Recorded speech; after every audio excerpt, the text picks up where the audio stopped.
For over a decade, Blake Lively was a fixture of the Hollywood establishment, a reliable box office draw, a fashion icon, and a seemingly untouchable figure.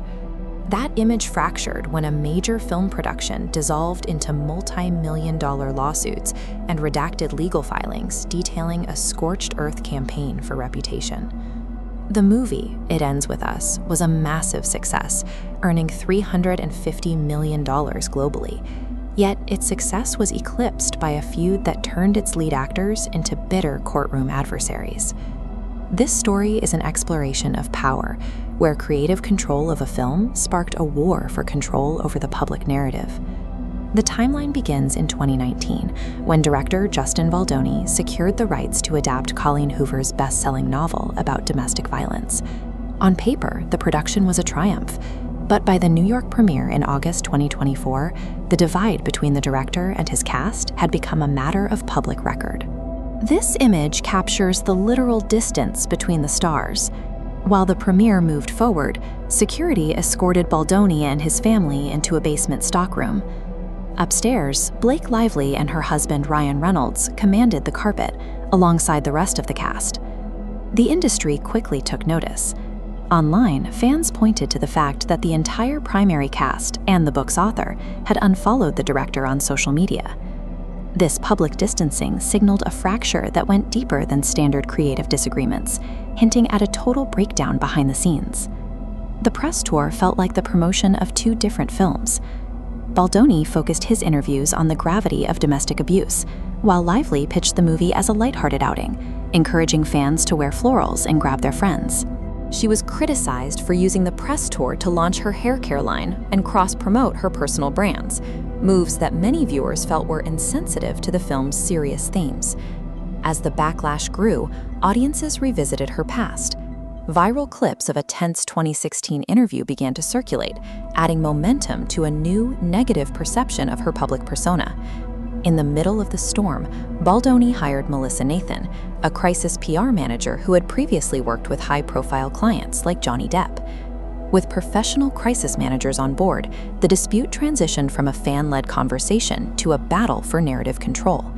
In December 2024, Lively filed a complaint alleging sexual harassment on set.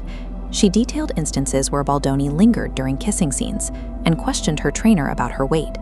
Baldoni responded with a massive countersuit against Lively and Reynolds, accusing them of extortion and defamation. He claimed that Lively had threatened to sabotage the film's promotion unless she was given full control over the final edit.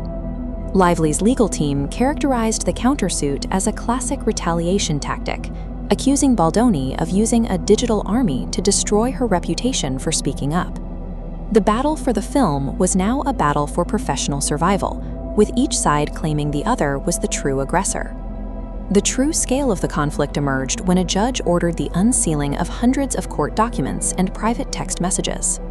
The leaks showed that Lively's inner circle was deeply involved. In text messages, Taylor Swift allegedly dismissed Baldoni as a clown and offered her total support to Lively's revisions. Baldoni's internal messages revealed he was terrified of Lively's influence, writing that she held a nuclear bomb of allegations she could use to force creative concessions.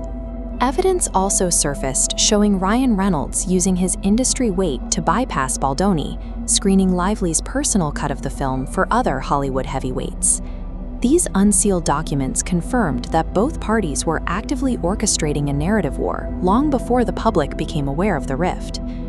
By mid-2025, the case reached the federal court, where the explosive rhetoric met the limits of the law. Judge Louis Lemon dismissed Baldoni's defamation and extortion suit, ruling that the director had failed to prove the specific legal threshold for malice. Shortly after, the core of Lively's sexual harassment claim was also dismissed. The judge ruled that because she worked as an independent contractor, she lacked the legal standing to sue under employee protection laws. Without the validation of the court, the two sides reached a stalemate, leaving their reputations as the only remaining casualties. In May 2026, the two parties settled. Baldoni agreed to pay a portion of Lively's legal fees, but the court denied her request for the massive punitive damages she had initially sought. The personal cost was significant.